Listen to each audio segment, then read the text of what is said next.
About Balan, first you need to know the names.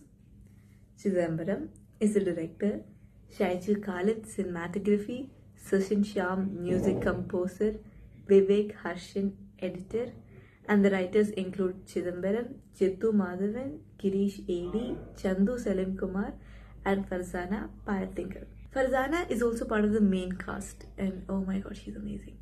And Adisheshan KR, Jean Paul Lal, Zinan, Tavina Thomas, and Dolly June are also part of the main cast.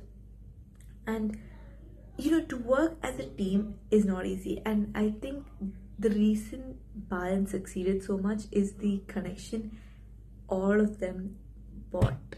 To bring a director's vision to life is obviously not an easy task, and it cannot be done without this shared connection among every single person over there. We need, we need one more name in here. Ganapati S. Pudwal. He is the casting director of Balan. Oh my god, I loved the kid. He was so cute, and then the grown-up kid as well.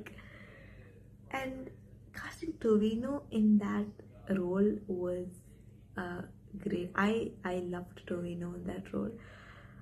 I don't think we see him. I think recently we see him in a lot of romance roles, and to see him in this kind of character was refreshing.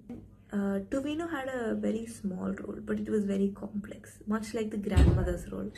The grandmother also had a very small role, but again, it was complex, right?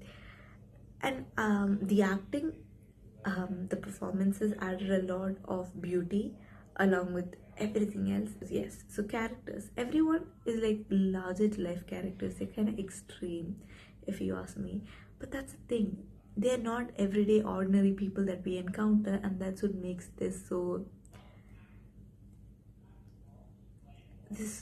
beautiful. I guess it is a very emotional and suspenseful watch. And thing is, when you compare it to something like Mollywood Times, which was released earlier, but still I would say, somewhere then both were hyped up at the time. Mollywood Times is something more realistic. This is something where, like I said, the characters are larger than life, not ordinary people that you would meet. Personally, if you had seen my Mollywood Times review, I liked Mollywood Times better. But the thing is, I like the realism. I don't know, Mollywood Times seems to be something that I would face in the future. But that is a personal thing, and that is why I like Mollywood Times better. But yeah, I just want to put it out there. Farzana played a morally grey character. I think we can all agree on that. Personally, I don't like her character, but as a character, great writing. And again, it's philosophical in a way, like the conflict is about us liking her. There are so many philosophical conflicts it put forth. The movie put forth. With the mother, with Farzana, there's a huge one. With Tovino's character, he's not purely good, right? Like we know what he does. I don't want to talk about it. With Pavitran's character, the police guy, he put his girl's career at risk. I feel like different people would see things differently though. Like my thought about the grandmother's character was, her character is honestly sad.